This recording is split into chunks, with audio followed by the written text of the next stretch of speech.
vamos mergulhar em um dos processos mais incríveis do corpo humano. Como é que um simples pensamento consegue se transformar em um movimento físico, tipo levantar o braço ou chutar uma bola? É uma coreografia impressionante de química e eletricidade que acontece, literalmente, num piscar de olhos. Pois é, essa é a grande pergunta, né? E a resposta não tem nada de mágica, é pura fisiologia. A gente vai seguir essa jornada passo a passo, começando lá no comando do cérebro até a força que o músculo faz de verdade. Bom, tudo começa com uma ordem que vem lá do nosso centro de comando, o sistema nervoso central. É o ponto de partida de toda essa cadeia de eventos, um comando que viaja numa velocidade absurda. Esse comando elétrico tem um nome, é o potencial de ação. Pensa nele como se fosse uma faísca, sabe? Um pulso elétrico super rápido que sai do cérebro, desce pela medula e corre por um fio, que é o neurônio motor, até chegar no seu destino final, a fibra muscular. Ok, agora a gente chega num ponto super crítico. O sinal elétrico chegou na pontinha do nervo, mas tem um espacinho mínimo, um abismo, separando ele do músculo. Esse lugar é a junção neuromuscular. E de algum jeito, o sinal tem que cruzar essa ponte. E essa é a questão chave aqui. A eletricidade não consegue simplesmente pular esse espaço. Então, o sistema precisa de uma solução muito mais inteligente. Ele vai ter que converter o sinal elétrico num sinal químico para poder atravessar. Olha só que genial como essa travessia acontece. A chegada do sinal elétrico abre uns portões de cálcio. Esse cálcio funciona como um gatilho, liberando um mensageiro químico, a acetilcolina. É essa substância que nada através do espacinho, se encaixa do outro lado e acende uma nova faísca elétrica, só que dessa vez já dentro do músculo. A mensagem foi entregue. Aliás, é um ponto tão importante que é exatamente aí que coisas como o Botox ou alguns venenos agem, bloqueando essa comunicação.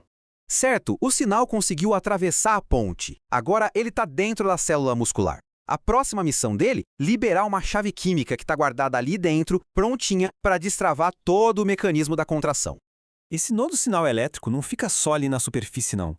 Ele mergulha fundo na fibra muscular por uma rede de túneis, para garantir que a ordem chegue em todos os cantos. O objetivo é chegar num reservatório especial onde essa chave da contração está bem guardada.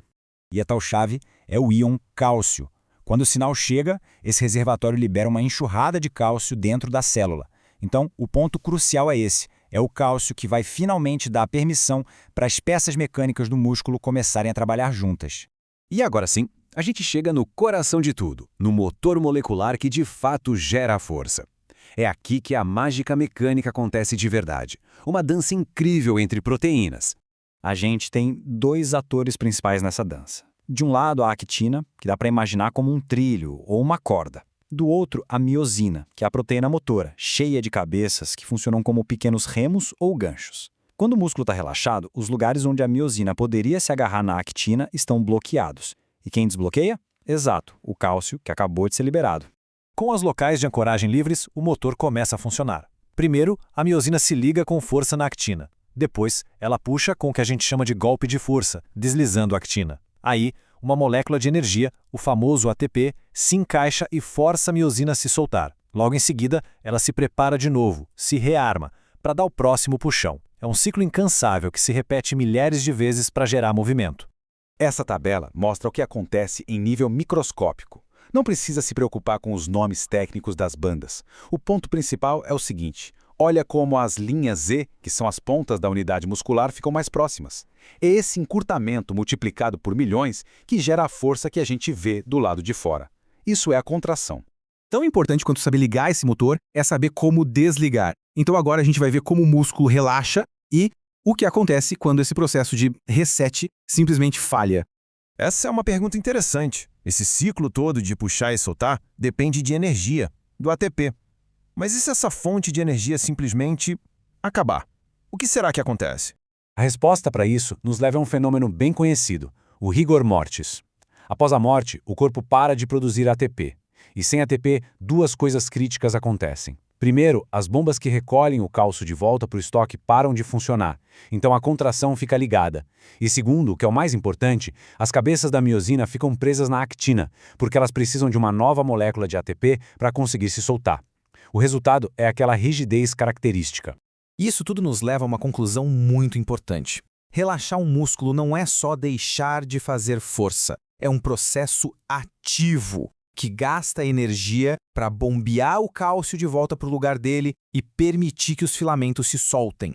Então, a gente entendeu como o motor funciona, como ele liga e desliga. Mas isso abre uma outra porta, né?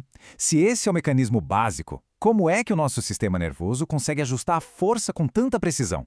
Como ele diferencia a força necessária para pegar uma caneta da força para levantar um peso? Bom, mas esse ajuste fino já é assunto para uma outra exploração.